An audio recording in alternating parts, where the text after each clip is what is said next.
Good morning, students and my dear friends. I am Dr. Rajni Gaur from Jagannath Institute of Education, JINS Jamtech.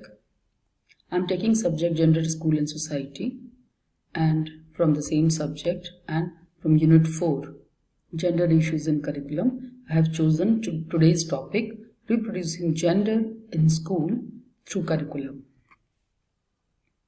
The very first I would like to tell you about the meaning of gender and gender bias. What is gender? Gender refers to culturally and socially constructed differences between the two sexes. It refers to the way society encourages and reaches the two sexes to behave differently through socialization. Now next is gender bias. It refers to an equal treatment or perception of individual based on gender. It is a preference or prejudice towards one gender over the other. It can be conscious or unconscious thought that one gender is more powerful than the other.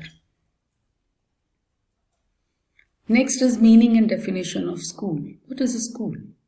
The term school is derived from the two Greek words schola and schole, which means leisure. In ancient time in Greece, these words were referred to the places where people spend leisure time. And according to the J.S. Ross, schools are the institutions devised by civilized man for the purpose of aiding in the preparation of the young for well-adjusted and efficient membership of society.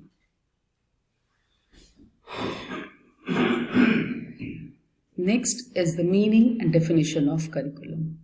As education is a purposeful activity, so it fulfills its objectives with the help of curriculum. Education Commission also defined curriculum that it is the totality of learning experience that the school provides for the pupils through all the manifold activities in the schools or outside that are carried on under its supervision. After that, next we have meaning of textbooks. A textbook is a book of instruction. Its primary aim is not to impart information about a specific subject, but to enable one to develop proper understanding of the subject. Presentation is extremely important and it is prepared to serve a particular level of readership. It cannot be comprehensive.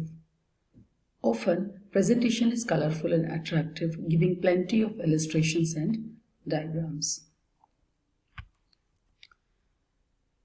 A good textbook takes into consideration the method of teaching and the level of readership. It is revised keeping in view new development and changing methodology of teaching. There is a difference of opinion about the place of textbooks as a treatise sources.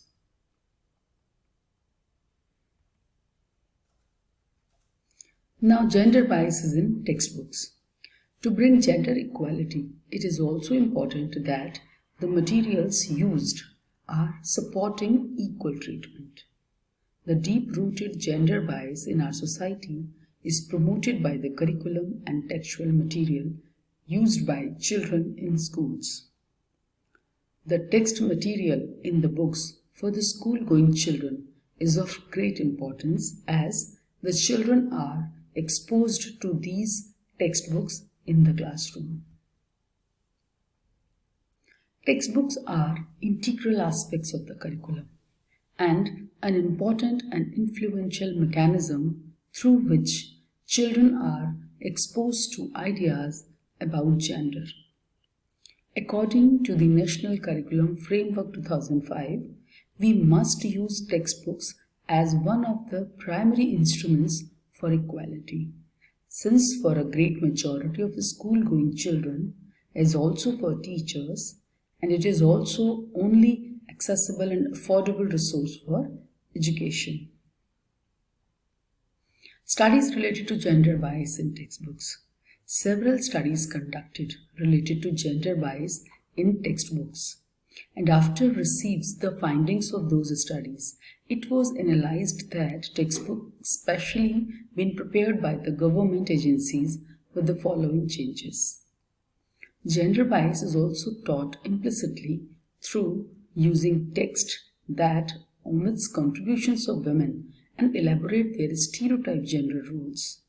For example, men and women are generally portrayed in stereotypical roles, like women are described as homemakers, engaging in domestic chores and rearing children, while males are portrayed in leadership and professional roles.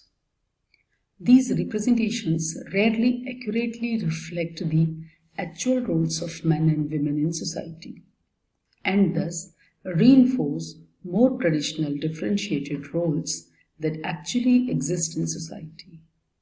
Secondly, numerically there are fewer images of women as compared to men. Men and women are described as having specific gender attributes. Men are described as brave and strong, while women are seen as passive, self-sacrificing and caregiving. Contribution of women to the society is given less emphasis in textbooks.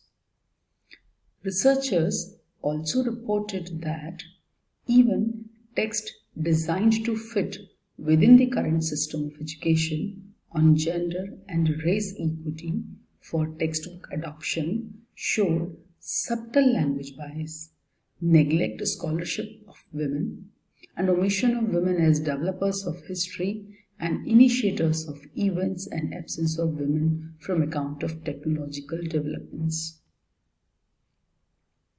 Removal of gender biases in textbooks. Removing gender inequality from textbooks is an important but insufficient endeavor. Providing supplementary guidance materials and gender training for in-service and pre-service teachers is necessary. Removing gender biases in textbooks is a worldwide problem. Some factors in this direction may contribute successfully for reforms, and these are given here. Political will to recognize and try to combat bias is essential. The Ministry of Education should play its role for this reform. Second is direct correlation. The attitude of those on the front lines of textbook reforms is that the education professional in the curriculum and textbook departments of the Ministry of Education need to be congruent with those proposing the reform. There must be direct correlation between them. Attitude of stakeholders.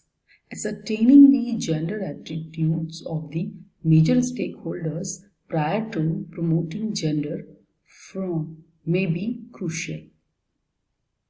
If any group, example traditional religious authorities, is opposing to more gender equal books, the reform is most likely to succeed if they can be brought into the process, even if this might dilute some of the proposed content.